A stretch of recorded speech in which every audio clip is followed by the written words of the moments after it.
Kasama ang kanyang ina, maagang nagtungo sa satellite office ng Commission on Elections Legazpi sa Ayala Malls ang 17 anyos na si Sofia Pasadilla ng Barangay Taysan, Legazpi City para magparehistro bilang bagong botante. Ayon kay Sofia, pinursugi niyang makapagparehistro sa pagnanais na makatulong na mailuklok sa pwesto ang mga pinakakarapat-dapat at pinakakwalipikadong kandidato.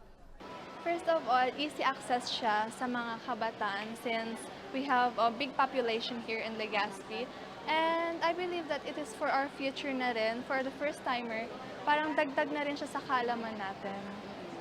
Biyernes, Agosto 1, nang opisyal na buksan ng COMELEC ang voter registration para sa Barangay at Sangguniang Kabataan Elections o BSKE. Ayon kay Attorney Connie Del Castillo, Election Officer 4 ng COMELEC Legazpi, umabot sa 234 ang bilang ng mga nagparehistro sa kanilang satellite office sa unang araw ng pag-arangkada ng voter registration at kabuuang 670 ngayong ika-4 na araw.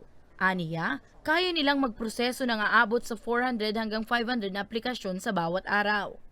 Ito in preparation doon sa December 1, 2025 na Barangay Sangguniang Kabataan election. Kasi as of now, hindi pa natin alam kung mapopostpone ba o matutuloy. So on the part of COMELEC, continuous lang ang preparation namin. Kaya meron tayong voter registration, especially doon sa mga magpi-15 sa December 1 kasi yung mga botanteng SK ang kailangan nating i-accommodate. Kaugnay nito, patuloy na hinihikayat ng COMELEC Legazpi ang mga kwalipikado na individual na magparehistro na at huwag sayangin ang kanilang boto. Ang tinatanggap lang nating registration, yung new registration, ibig sabihin, hindi pa sila nagpa-register dati pa. And also, yung mga gustong magpa-transfer, overseas voter, na gusto magpa-transfer dito sa Legazpi, tatanggapin natin yon. Yun lang ang transfer na tatanggapin natin. Yung tinatawag na local registration, yung transfer galing sa isang barangay papunta sa ibang barangay kahit na within Legazpi siya, hindi namin siya tatanggapin ngayong 10 days na registration. Or galing sa ibang munisipyo, lilipat ng Legazpi, local transfer ang tawag natin doon, hindi natin yon tatanggapin. Dito sa 10 araw na registration.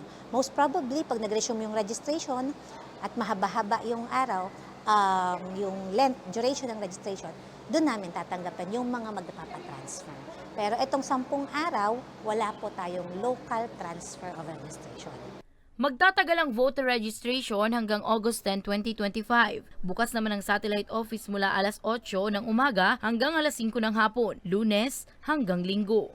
Samantala, bukod naman sa voter registration, bukas din aniya ang kanilang satellite office sa iba pang serbisyo tulad ng mga nais magpa-reactivate, magpa-update ng civil status, magpaayos ng maling spelling ng pangalan at magpabago ng apelyido. Para sa mga balitang Tatak Bicol, Danica Garcia.